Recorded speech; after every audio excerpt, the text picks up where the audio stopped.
popcorn. We are two niggas spoiling movies. Yeah. Brandon Collins, that's me, and Justin Brown for your movie needs. Media popcorn. Woo! You haven't seen it, well, we're gonna spoil it. Spoil it in your face. That's your warning. So if you get pissed, it's all your fault.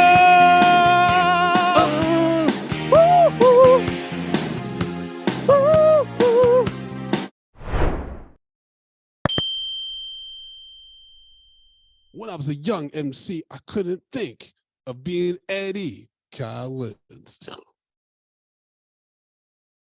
What? What? Wait.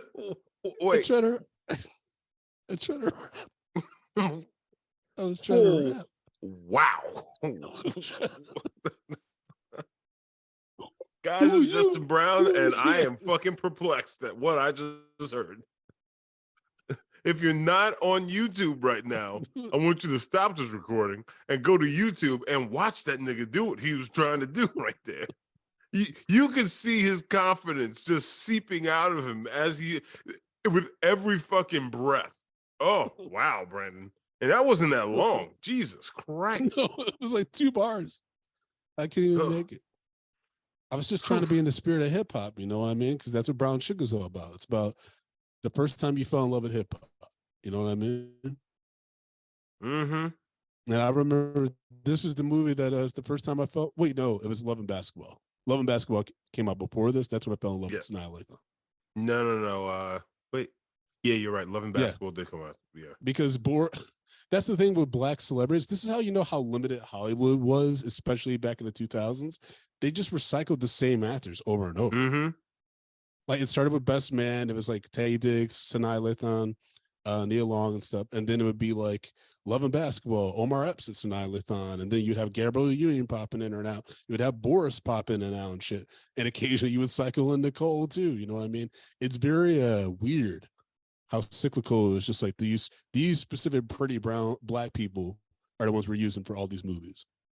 So it's funny because like, obviously Boris Kudrow and Nicole Ari Parker, they're married. They're a married couple. So people kept asking questions like, oh, did they meet on this film? But they actually met on Soul Food, which actually predates this one. But is like, how would you know? Because it's just like basically playing the same people in just separate movies. It's really fucking weird. It is really weird. I mean, Nicole Ari Parker, when she was recently in The Best Man Last Chapter, she still looks great. Yeah, she does. In that one, she's dating Terrence Howard, and then spoiler everybody, she gets left at the altar. So it's like her and Boris stay getting dumped in movies. Yeah, because that was you know why, right? Because they're meant to be together. No, because they're light skinned. Oh well, that too. But man, you got to look at the underlining things with it, like because all the light skinned people in black movies are literally always the devil. Mm-hmm. True. I mean, if you look, I think one of their kids has blue eyes or some shit. That might have just been like a weird picture I saw because I was like, these two people have kids. These two beautiful beings procreated. So let me see what their kids look like. And I actually saw them. I actually saw Boris at an auto show in LA years ago. Okay. With his kids. Beautiful kids. Very handsome man. Got zero butt though. You've said that before. Butt. Just like said that, yeah. Just like that. Falls right off. I mean, but when you have a face like that, do you really need to have an ass? The gay men around me, they were saying that, that's kind of a letdown for them. So I get, see, UV is shaking. It's like, he ain't got no cakes. Now you need some cakes. Do you really need cakes? Yeah, you need some cakes. You need something. You need something to hold on to. So we're talking about brown sugar. Which is, Boris ain't got no brown sugar. Stars Taye Diggs. Oh God, Taye Diggs and Sanaa Lathan, Dre and Cindy, who are lifelong friends. They meet each other when they're outside of like a cipher with what are you laughing about? What are you laughing at me for? UV in the chat. Boris No Cakes is a good topic. But in the cipher, you got like Slick Rick and a bunch of rappers, and Dougie this is Fresh. yeah, and this is after we got the whole introduction where it's like almost like a mini documentary where you have rappers like Big Daddy Kane, Jermaine Dupri, Black Thought, Method Man talking about the song or artist that like made them fall in love with hip hop, which I thought was dope. Kind of like disconnected from the movie, but even though the movie it's in itself a love letter to hip hop, that felt kind of weird. It was kind of like more like, look at all my famous friends by the director. But yeah.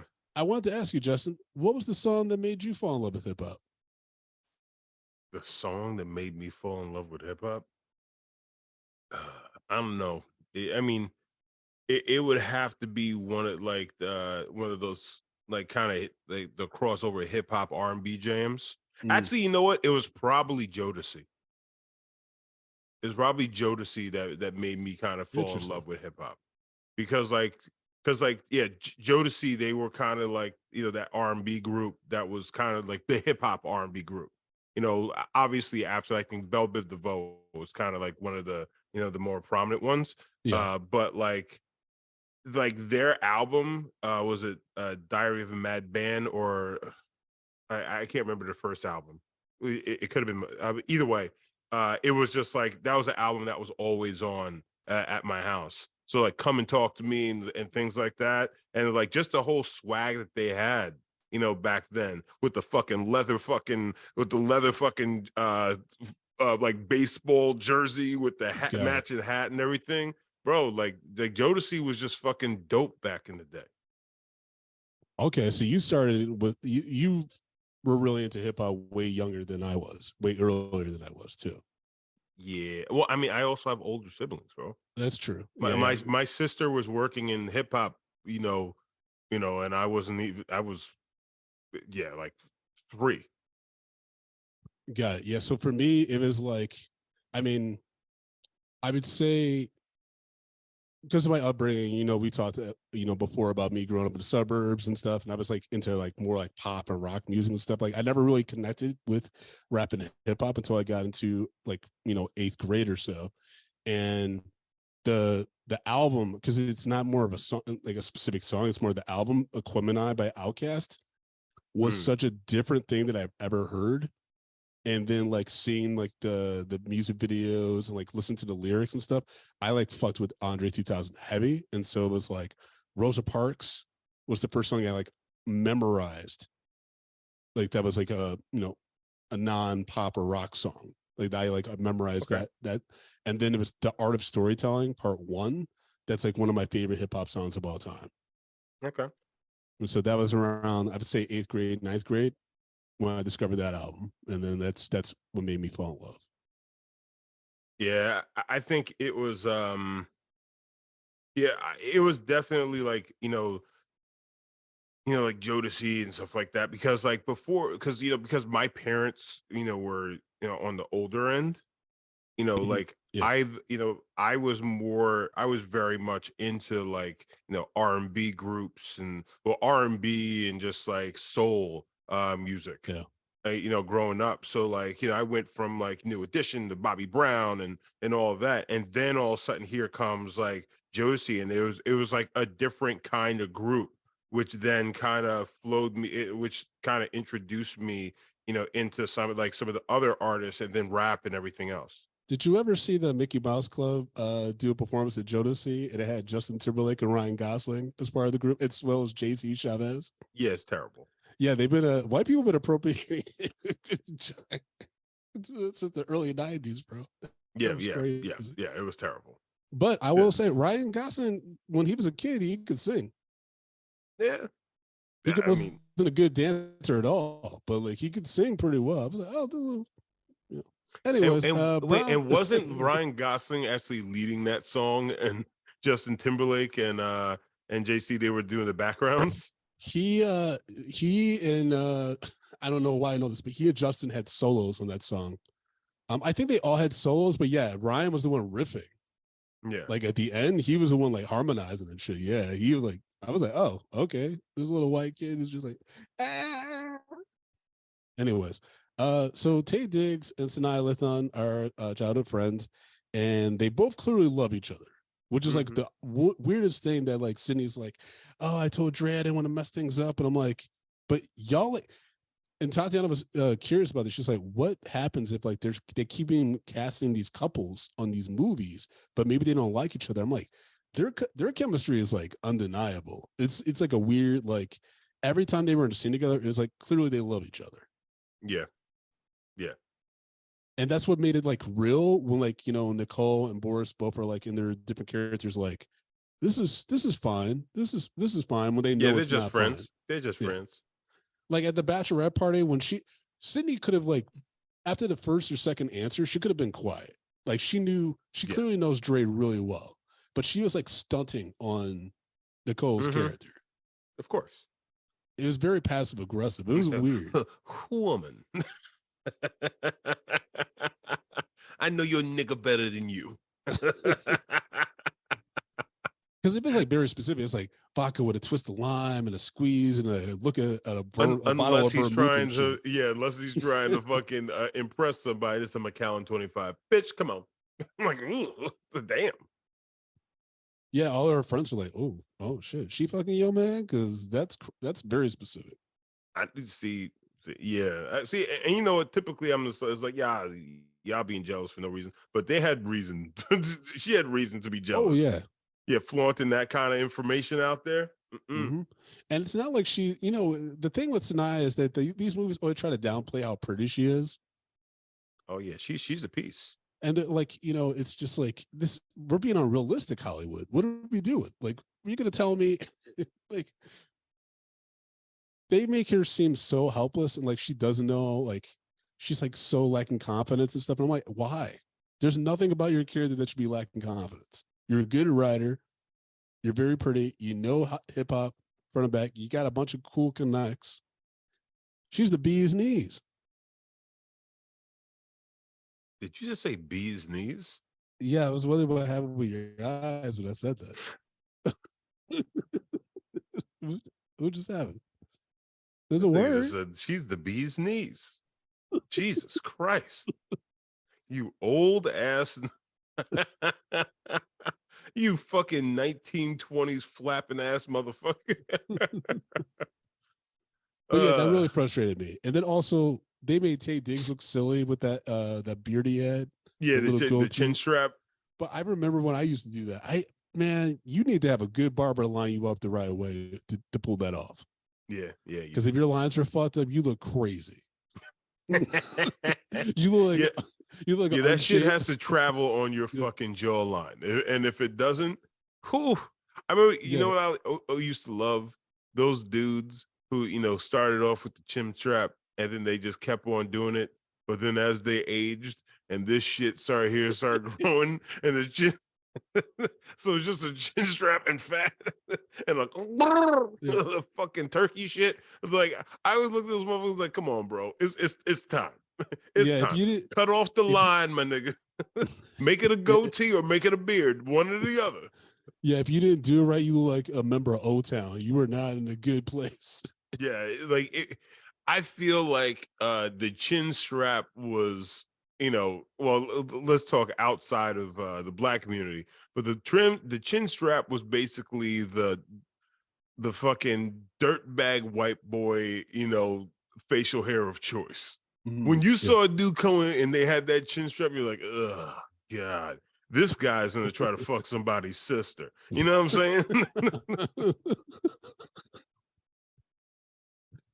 I mean, yeah. I mean, Queen Latifah was Cindy's her cousin, right?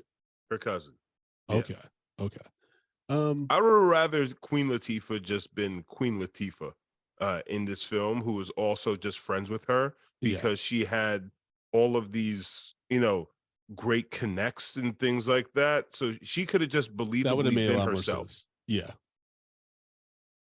Kind of like playing LeBron James in that fucking what was it Trainwreck? Yeah, yeah. Yeah. Yeah, he played himself. Yeah, that's actually a good point. That thing that would have made more sense. It would have been like she just happens to know Queen Latifah. Like, it's not like these celebrities don't have friends. You know what I mean? Exactly. Yeah, that could have definitely worked, especially with like her connection to hip hop and like, you know, her like how she rose and stuff. It's like, well, yeah, my close friend's Queen Latifah, then that exposes me to a huge network, which is how I get these dope interviews and stuff, so I can continue building for the culture. You know what I Yeah, mean? exactly. But this movie also, like, because we're talking about rappers and, you know, acting as characters that are not themselves. I did appreciate Mos Def's performance in this just because it reminded me when he gets good material, he's a solid actor. Oh no, 100%.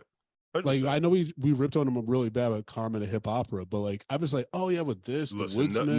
nobody was doing anything Yeah. good in that movie.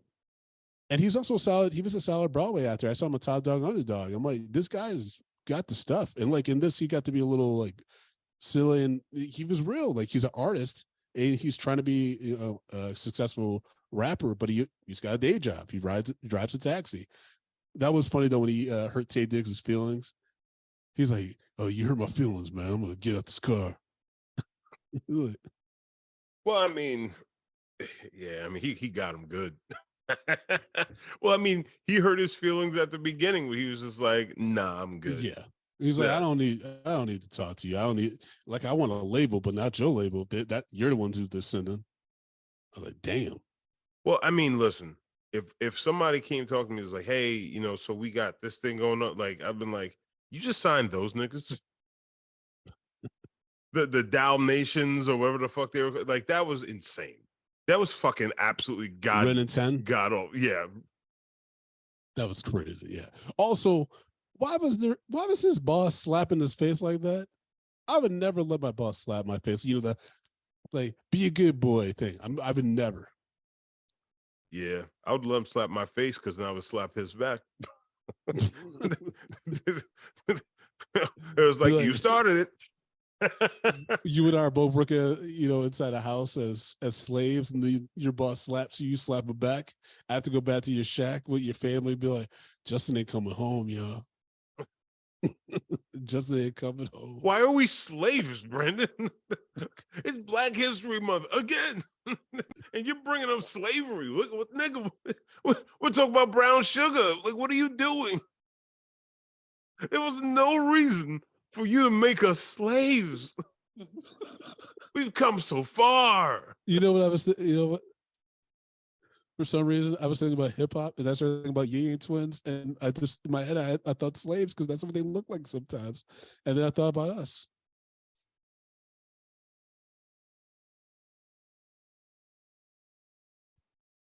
Got so Wait. quiet. This is an audio Hold on podcast, a guys. Hold on a second. You said you start thinking about Yin Yang Twins, and then because they look like slave, and then you start thinking about us. No, because So I like was you talking to equate you. us to fucking No, because slaves and the Yin Yang my brain Twins? was like distracted by so many things, and then I brought them all together. Yeah, Brandon, you need to stop using that brain of yours because this is a terrible and dangerous thing. I will say that Taye Diggs didn't get any favors with the script because he came out very misogynistic. I really wasn't a fan of him in this film. He says, that's the problem with y'all women. Y'all too complicated. I was like, what? So like, especially he was like, yeah, I haven't had one of these, you know, I guess the water dogs. Yeah, what do the kids call them now? The gizzies. No, not the gizzies. Fucking why? Oh my god. Glizzy. Man, that slave comment really fucked you up, didn't it? Yeah, it really did. He got the glizzy, and he walking. There's like, yeah, I haven't had one of these since we got together. You know, so he's not allowed to eat hot dogs around his fiance. I'm just like, what is going on here? Yeah, it's so weird because it's not like he's out of shape or anything. He's Taye Diggs in the early 2000s. He looks great, and then Nicole looks great. Like they can afford to eat some pork dogs here and there. Yeah, or you know, if you want to change it up, have a chicken dog. Chicken dog's actually really good. Oh yeah, chicken sausage, bro. We had a chicken sausage with like apple over here. That shit was delicious. Yeah, no, that is good. But I'm actually talking about the chicken dog. You're talking about a sausage. I'm talking about what's the difference? Chicken dog. No, the chicken dog is just like it's made out of ground chicken. It's like it's different. It's different. The chicken sausage is made out of ground chicken too. No, right? it's different. You'd know a chicken dog from a chicken sausage immediately. I Okay. mean, and also the chicken sausage is in a casing. The dog's not in a Oh, casing. are you talking? Oh, yeah, you're right. Okay. I was thinking about being the sausages for some reason. I'm like, that's not chicken. So What? you said casing, and I thought cam for some reason. Anyway, so oh, this is also how I knew that Sydney was very disrespectful. She answered the door for Dre in a towel. And I'm Oh no, pretty no, sure no, no, Dre's married at that point. no, no, no. He was gonna get married the next day. It was the night of his bachelor party. Oh, that's right. Because for some reason I thought that was the day that he quit his job No, when they were no, on no. tour. He is thinking about quitting his job. Got it. Yeah. That's the first time he thought about quitting his job, and then then they started making out. Then he decided, nah, I ain't gonna do it. Got married, Yeah. and then after he was married, after finding out that his wife was cheating on him for sure, that's when I mean, that's he when he went went to back there. Pound Yeah, Town. But before yeah. he did kiss her, I mean, I would have kissed her too. She's in a towel, and I'm like, I'm in a vulnerable place. So now hold me.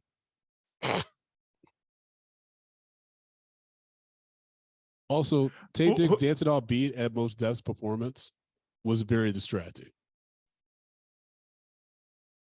Can we talk about Tay Diggs? Okay.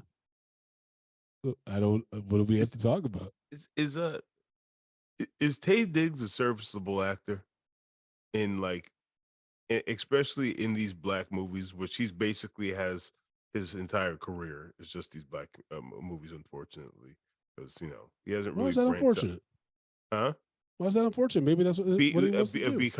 Because the Hollywood machine really didn't give him like a bolsterous career that he deserved to have. I mean, they tried with Rent, and that was a disaster. So, Well, but that's not because of oh him. yeah, yeah, That yeah. I mean, but he was bad in it. He was really bad. Kind of like yes, adding to what you're saying about being a serviceable actor. but he's a stage. He's a theater guy. Yeah, Yeah, he's a theater guy, we and know a it's lot of just theater like guys. I know, but like I just like there's a lot of films that I see them in. I'm just like, man, I don't believe it. And Mm, like they've literally had him play the same dude in pretty much most of his films, yeah, except Stella, how Stella got her groove back. That was like the one. I think that's the movie that made him a star. that's his breakout. Yeah, Yeah, but then like after that, they're just like, oh, he's a calm down, great guy, and everybody loves him. Maybe he has a bit of a bad boy side, but like, yeah, like it doesn't work for him. I think he doesn't do well when he's in an ensemble. I think well, it's it's tougher for him to stand out in a positive way when he's in an ensemble because there's always stronger people around him. Like Mm, Sanaa can like act laps around him, right? yeah, And so if that's your, you have a two-hander and that's your partner, like yeah, you might have great chemistry, but that can only lift it up so far. I will say, and this is I think for the whole cast of The Best Man, I think that's the best roles for all those actors. mm, Because I think they really got to cook like everything you liked about the first two movies. They really got to like marinate in the series, mhm. and even then, there's I'm not gonna spoil it, but there's a scene at the season the series finale, I guess, with Tay Diggs that we both kind of like chuckled at.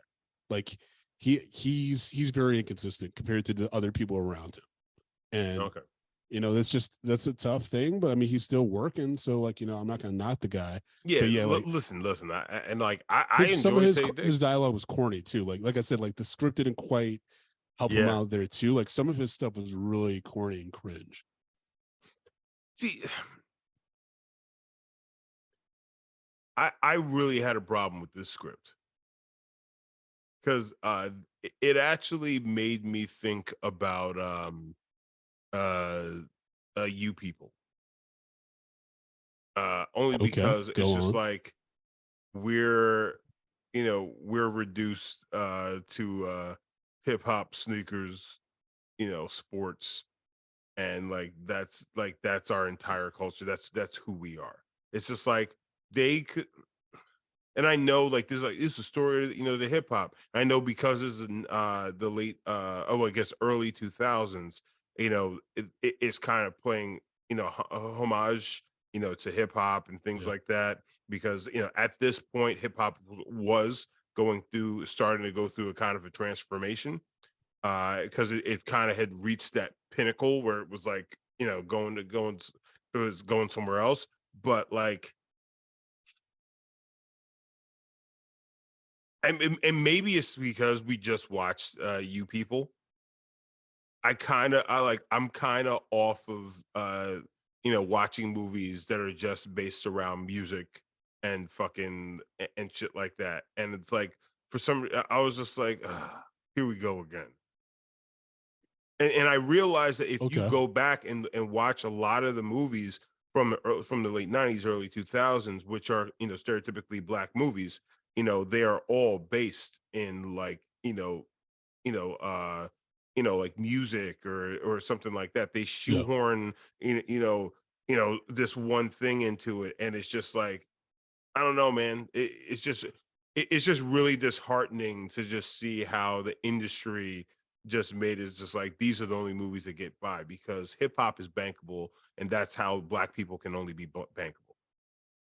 I understand what you're saying. I mean, this movie, was a hit. It had an $8 million budget, made 100%. 28 million at the box office, and also the director and writer is Rick Fumiyawa, who before this movie had done The Wood, and then after this, eventually he did Talk to Me with Don Cheadle. He wrote that, and then wrote and directed Dope, which we really like. So it's like, sometimes you have to do some things that maybe like might be a little bit exploitive or whatever, so you can get paid for the other thing that's going to have a huge impact on like the culture and stuff like that. But I mean, I kind of get what they were doing. It's just like I said, it felt like it wanted to be a documentary and like a romantic comedy at the same time, Yeah. and that Yeah. doesn't mix well. You know what I mean? Yeah. Well, like the ending, just jumping towards the end really quick, is like, it's, my what's your book about? She's in the booth with Angie Martinez. It's like, it's like a letter, it's a love letter to hip hop, but it's really also talking about fucking Tay Digg's character and all that. And I was just like, ugh. I mean, Angie Martinez, Ugh. she could have seemed less interested in what was happening around her. She's like, why are y'all doing this right now? We supposed to be Yeah. on radio. Like, it's like there's a She's lot like, of I dead air. guess I'm making a love connection up here. Anyways, get these niggas up out of here. Let's play this track. Yeah. I mean, I like the throwback to Common with "I Used to Love Him" as the song. I mean, that's the book title.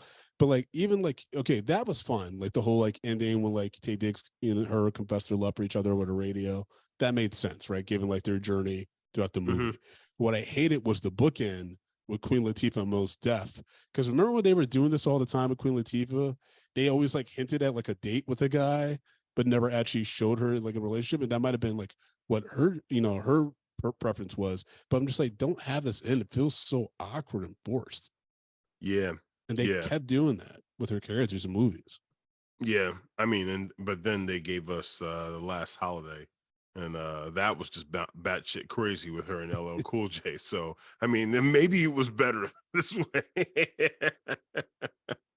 That's the thing, too, is I don't think, and maybe black men are just insane, and that's why they keep getting rid this way. Black men in romantic comedies are fucking unhinged. They are not well. Yeah. Like Tay Diggs in this is like a psychopath. And then even when he gets cheated on, he kind of becomes the Joker. Like when he meets Nicole and her little boy toy from the gym at the restaurant, he's just chuckling. And then he's like, I'm gonna go try to fuck Sanaa. Like, well, he does. And then he's just like, oh, we gotta stay together. It's like, you ain't going nowhere. You ain't gonna marry this nigga, are you? Whoa. You married her after we kissed? His wife's trying to re-propose to him at a bowling alley. He's like, nah. At a bowling alley, nigga. It was at a pool. Oh, a pool hall. And it was more like a bar that had a pool table in it. Like, come on, Brandon. A bowling alley. Nowhere was niggas putting their fingers in balls. Like, what are you talking about? I don't know why I said bowling alley. It was definitely a pool table. I mean, that's the thing too, is like, well, it's tough because, right, like I don't think they went deep enough, because it would have made Dre seem like more of an asshole if we explore more about why Nicole's character Reese did have this affair or like maybe one on the day. We don't quite know the extent of what she was doing with that dude because she's raising concerns to him about like his relationship with Sydney. Yes, she was a bit condescending when she would make comments about how she paid for everything or didn't fully support him when he like decided to quit the label that he was working at because they booked Ren 1010, right? But it's also like you're blatantly flirting with this woman all the time. And because she's your best friend, she's around all the time. Yeah. I'm surprised that Boris messed with that. I thought they eventually would when I first saw this movie, I thought they were going to get into a fight at some point. Yeah. Because it's very much like, bro, like, what are you doing? Like, what are you doing? Like, you're way too close with my girl. In actuality, I'm surprised that they didn't go with the evil jock kind of thing and make Boris just like this cheating, womanizing fucking, fucktard. You know what I'm saying? Because that seems to be the easy way for most movies like this. Be like, oh yeah, he's obviously terrible because he plays a sport because he likes balls. I think that's I think that was supposed to show how much. I think that was supposed to be like the spin on that kind of character is like he's actually a nice guy, even though he didn't read any of her articles or whatever. So hold on. I think that's fucking crazy. Yes, because like Paul and I were sitting there watching this movie, like I was like. I looked at Paul and was like, that would be like me saying to Paul, it's like, Paul, you haven't listened to every fucking podcast we've done. How dare you? You don't love me. This is like, well, not necessarily. I mean, if you're a journalist, she's doing like an article, every 3 months or so? And he's a traveling athlete. He's on a bus or a plane all the time. He can read an article. Brandon, but I also think that's kind of self-absorbed where you're just like, oh, you have to read every single article that I ever do. Like she wants somebody to be completely about her at all times. I think for anybody to think that somebody should live and breathe them enough that where you like anything I do, you better be the first one lined up. It's just like you guys live together. You guys, you're a unit. Like you can do things, separately. I don't know. I just don't subscribe to being a fucking a slave to. A slave to your spouse in that way. You're not trying to Britney Spears this? I don't know the reference. I'm a slave for you. Anyways. Okay. I don't know. I didn't take it that way. I just took it as like he knew the bare minimum about her. You know what I mean? Like, because like I said, like especially back in the early 2000s, they were writing an article like every few months. It wasn't like she's got a new article like on BuzzFeed every week. You know what I mean? Yeah. And so for me, it's like, again, he's a traveling athlete. Like she's a journalist. Like unless he's like saying, I don't read or something like that, he should be checking in here and there to talk about it. Like he could at least have said like, I didn't read this one, but your one article with like Common or Big Daddy Kane, that was dope. Like you talked about these things. It just sounded like he couldn't even talk about anything she wrote. Well, I mean, listen, I think it's also things like, yeah, he's a traveling athlete. Athletes have a really busy fucking schedule with the practices and everything like that. Like, being a professional ball player, basketball, football, whatever, is like, yeah, you have your downtime to go to a strip club and fucking do bullshit. Yeah, fuck some strange. Like, that's what I'm saying. Like, you could be reading an article about your girl. But it is extremely time consuming. I mean, if you play football in fucking college, you understand how fucking time consuming that is. And now you're doing it on a professional level. It's you gotta kick up the notches. And then I was gonna say something really nasty, but I don't know, man.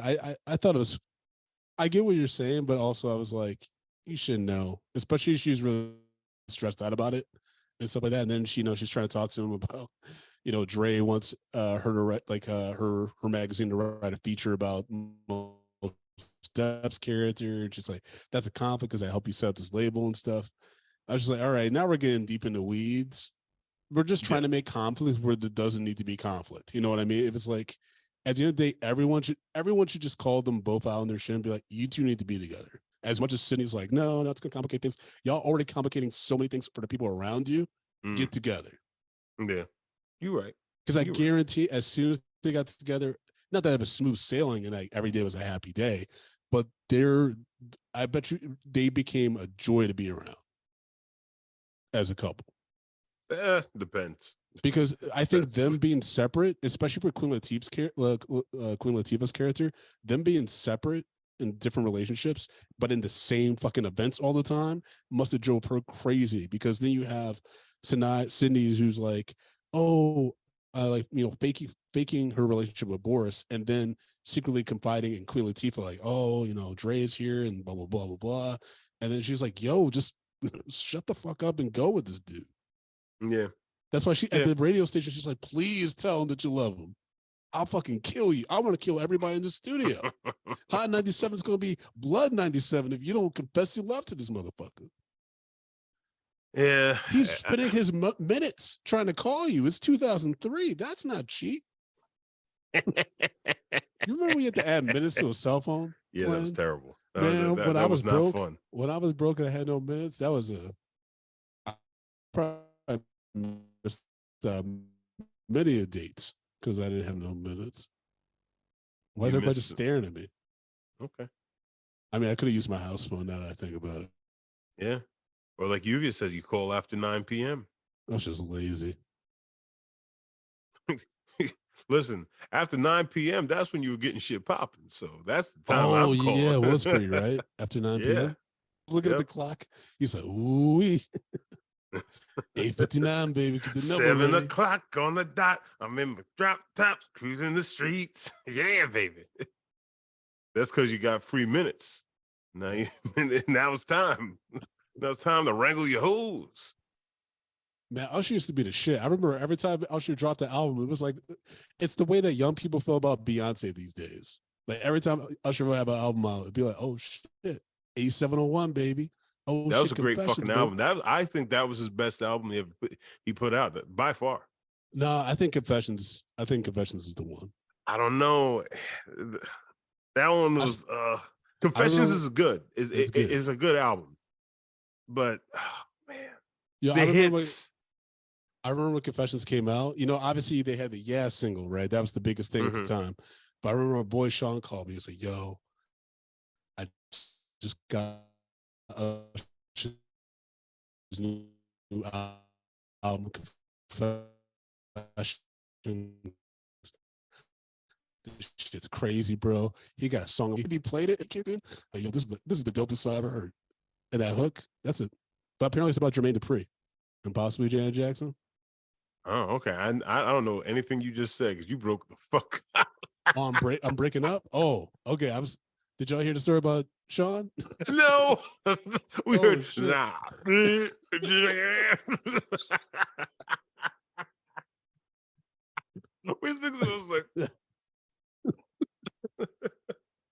Yeah. I like Ali said in the chat. I think the Confession song was the bigger hit because of the controversy, for sure. Okay, got it. Well, folks, you know, you're gonna still hear this because I record this on my mixer, so you're not gonna hear me breaking up.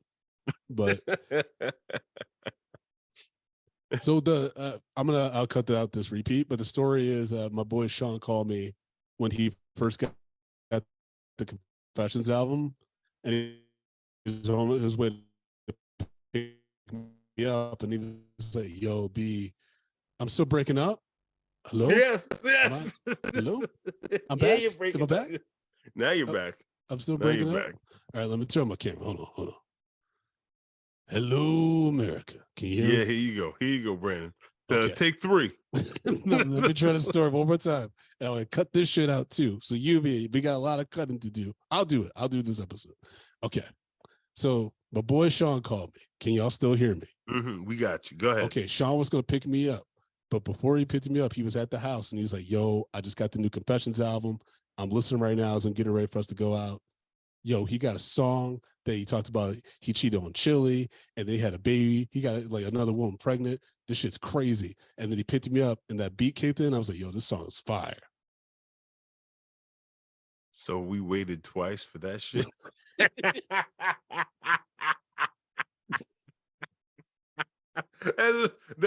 That was the story. I might keep this into the recording just so people can hear all my attempts to try to tell this story. Yeah.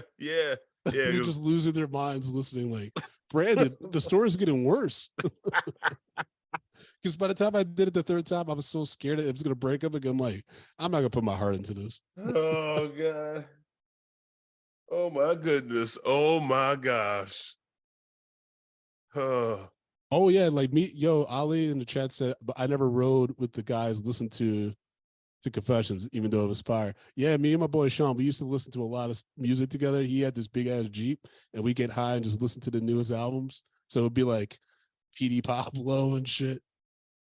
You have Confessions. You had College Dropout. You got the new Linkin Park. You had all that shit. We were just rocking and rolling, and then you had to weed. put Linkin Park in there, didn't you? You had to just go sully it with Linkin Park. I gotta be true to myself. People ask me when I fell in love with hip hop. I tell them it's when I heard "Numb" by Linkin Park. I have to say, what the best song on this fucking album, "Love of My Life."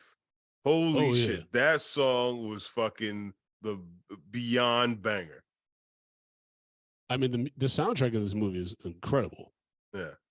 It is great. Yeah. But yeah, I mean, Common, especially like late 90s Common, that was great, bro. Yeah. He really like it sucks because B really was like his last great album. You know, it's a bit of a bit disappointed that all of his new stuff has been kind of even the song that he got an Oscar for, that Glory song, was just fine. This soundtrack had a lot of Kanye on it. Kanye produced a lot of Kanye beats. Yeah. Kanye. He produced like 1, 2, 3, like 4 songs or something like that. Yeah. I mean, over that thing. I gotta be real. Like, you know, I talked about like the Quemini album, like having a huge influence on hip hop, but Kanye College Drop was the first time I felt heard, and that's like a tough. Am I breaking up again? Yeah, just cut the camera, bro. I thought you were telling me to stop talking about Kanye. I was like, damn. No, we can't even say his name no more. He like Voldemort.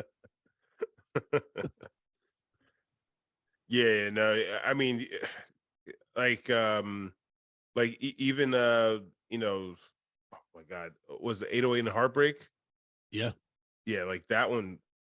That album was, you know, and I feel like people shit on it because there's so much auto tune, but like that, like he went hard on that shit. Well, that's the thing is like I think that's the thing with like you know, the whole debate about Kanye and mental health and stuff.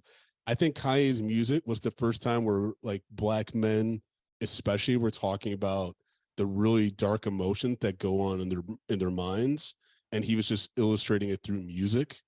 And I think it took a while. I think 808's one, I mean, it's just so different than anything he'd done before, but I think it took you some deep digging to be like, no, this shit's real. Like this is bringing out some complex feelings in me. You know what I mean? I think that's the reason why Kid Cudi eventually took off. Drake took off, like because people started digging deeper into being more emotionally available. It just turns out that unfortunately, Ye was on another level in regards to how deep that crazy well went. You know what I mean? And you not addressing it head on versus like because he's very open about like, I know I'm bipolar, but I don't take my medicine. Yeah. You know what I mean? Whereas Kid Cudi's like, I'm bipolar and I take my medicine because I don't want to destroy my relationships. Yeah.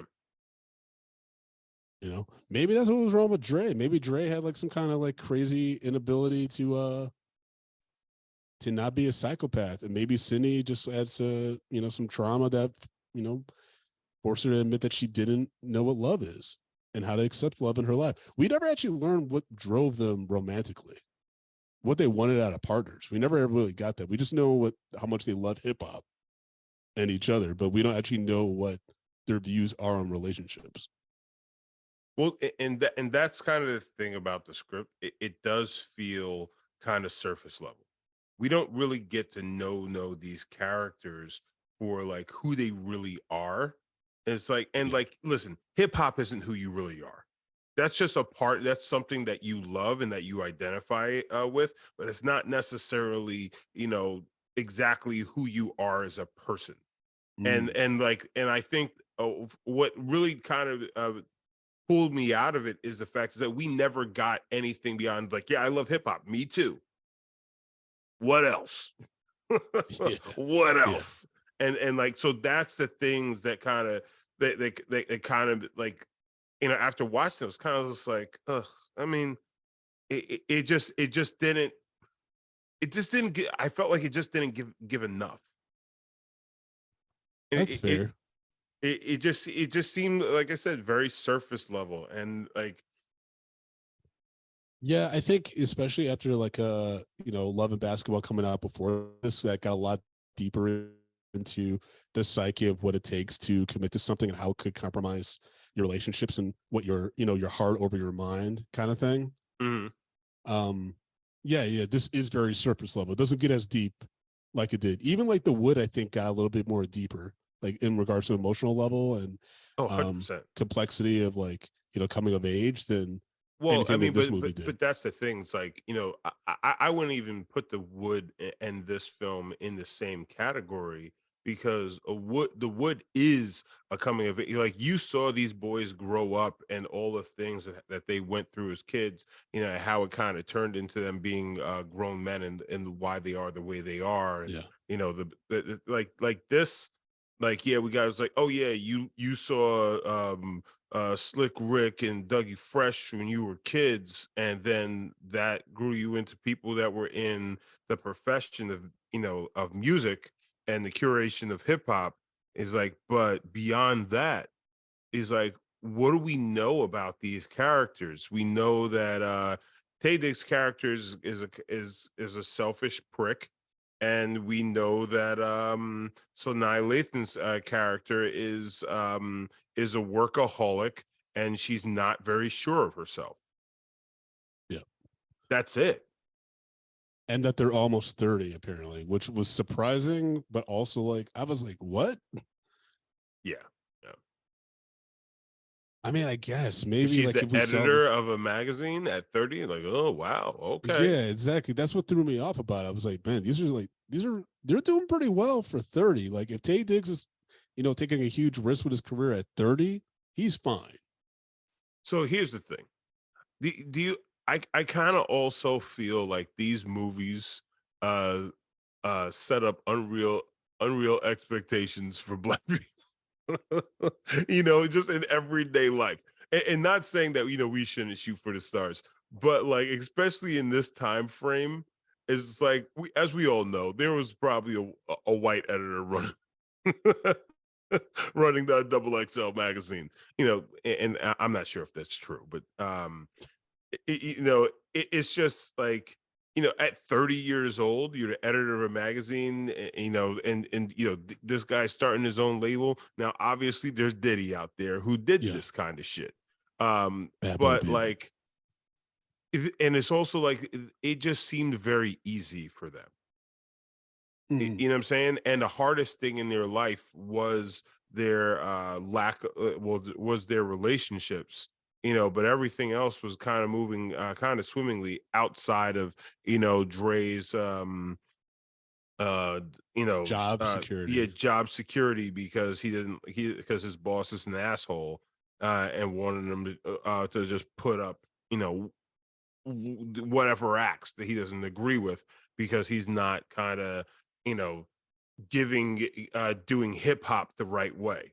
But that's also like, yeah, it just, again, it just like, it's like, if I watch this movie as a young adult, I don't know, like, what am I getting from this?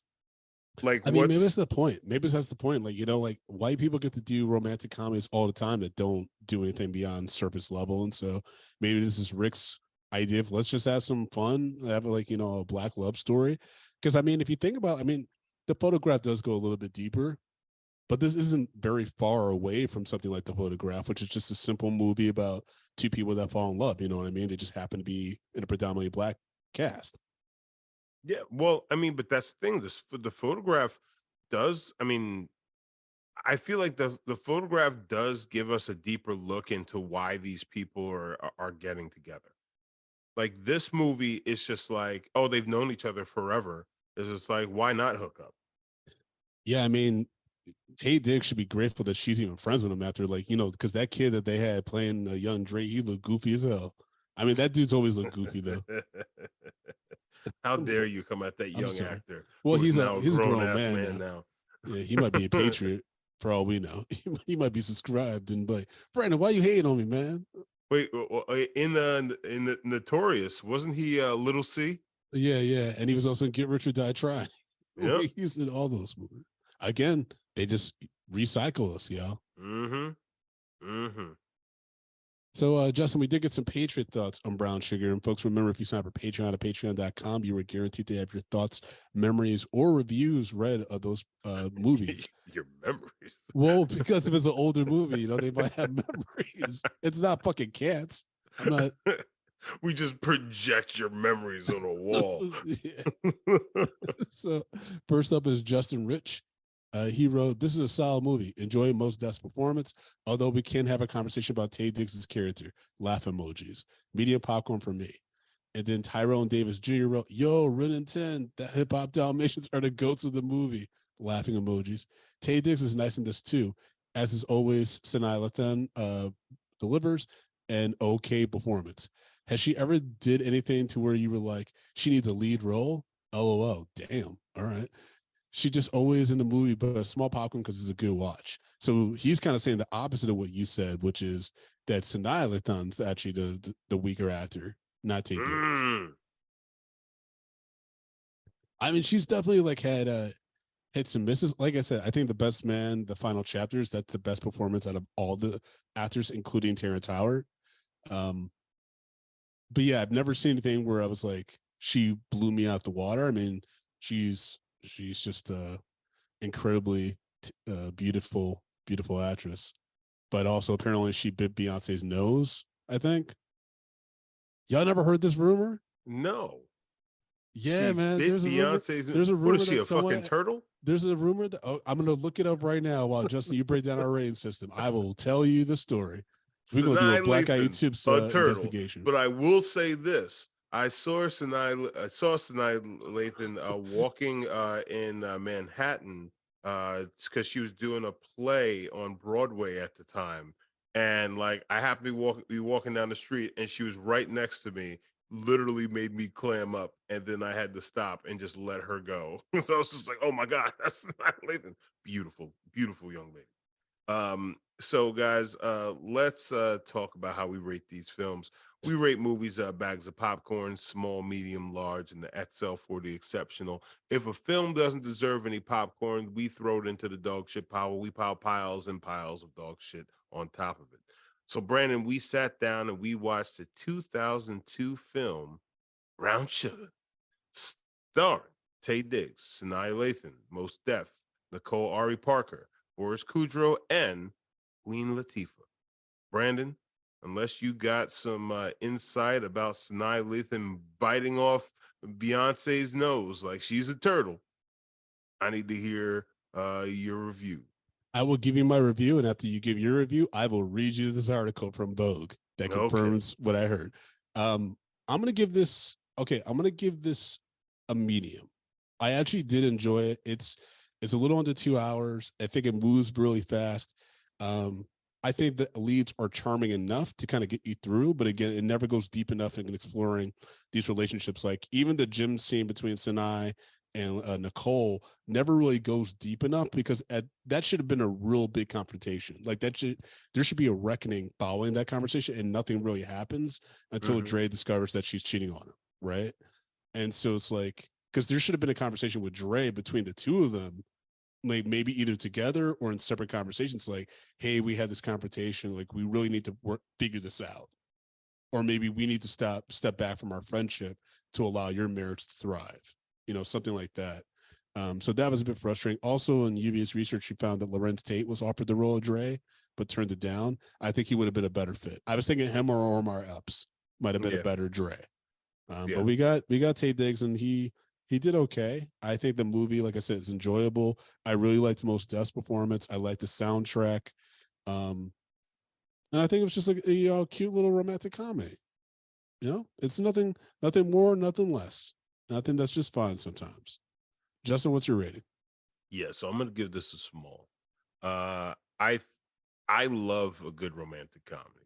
I Mm, love all the sappy shit. I really do enjoy romantic comedies, but I like a romantic comedies and it give me a little meat and potatoes. And I didn't really get the meat and potatoes you didn't get no out of meat or this no film. potatoes. Yeah, so therefore I'm gonna What give it a did you get? small. What kind of cuisine would you say you got? This is a salad, baby. This is a salad. Now, is this salad with like chicken and stuff, or is it just like a plain No. salad? This is like a Caesar salad. You got the croutons in there. You Oh, get a see, I little love something Caesar from it. salad though. Yeah, Okay, and you get a little croutons. But you ain't got no chicken in there. You ain't got no chicken. So they ain't throwing any scrimp in the salad. And to your point about when they catch Nicole Ari Parker's character cheating and such, like wouldn't I would imagine if my best friend, if I was there when I found their spouse cheating on them, I would have some words. I would have some words, especially if I was in love with my best friend. mm, It's like you're not appreciating him. You go around and do this, like all this time. And mind you, he married her when he could have pursued a relationship with uh, uh, why am I forgetting her name, with Sid. So like she would have exploded at that point. I mean, I okay, know I have female friends. If something happened, like they're gonna let somebody know, and I don't have any sexual tension there. So like that's like things like that could have kind of played into this script and made it far more believable for me. Um, Indeed. okay, Brandon. I was just agreeing with you. I So was that's all I agreeing. got for you, Brandon.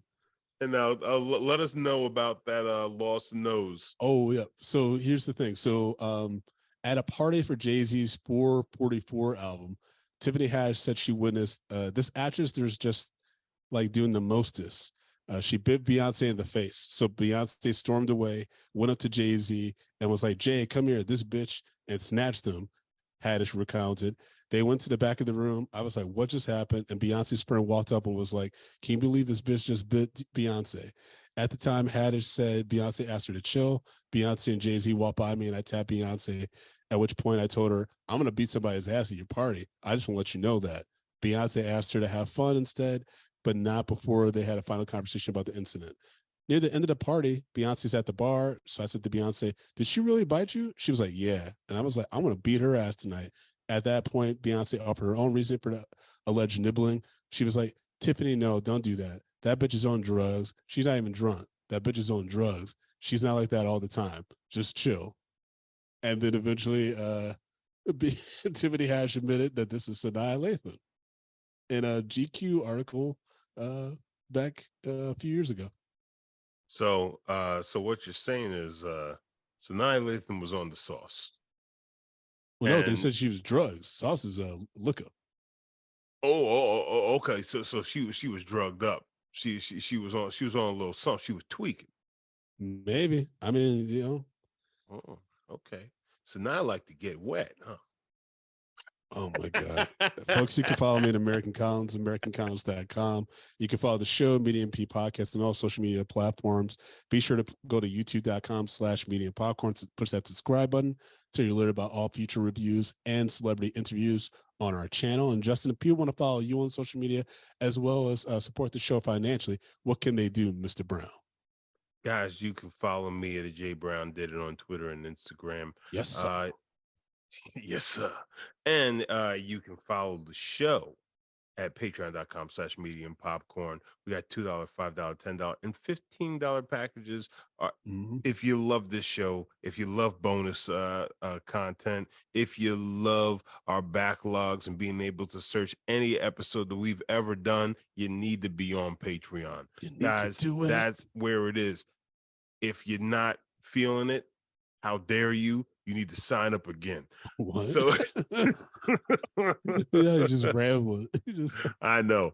But and also if you need some swag, head over to tpublic.com/medium popcorn and grab yourself a little something, a little t-shirt, a little mug, or anything of the sorts. And That's right. please leave us a voicemail 347-508-0978. That's right. There you go, folks. Clap your hands. It's a holiday. In fact, it's Valentine's Day. Go out, get yourself some strange. If you ain't got no one at home, and if you got someone at home, hold them tight, give them a kiss, and spread the love. But if you have an STI, don't spread that. For the lover in you. Why we gotta talk about STIs? You gotta make sure people be safe. Practice safe sex, y'all. We don't talk about it enough. All right. Until next time, folks.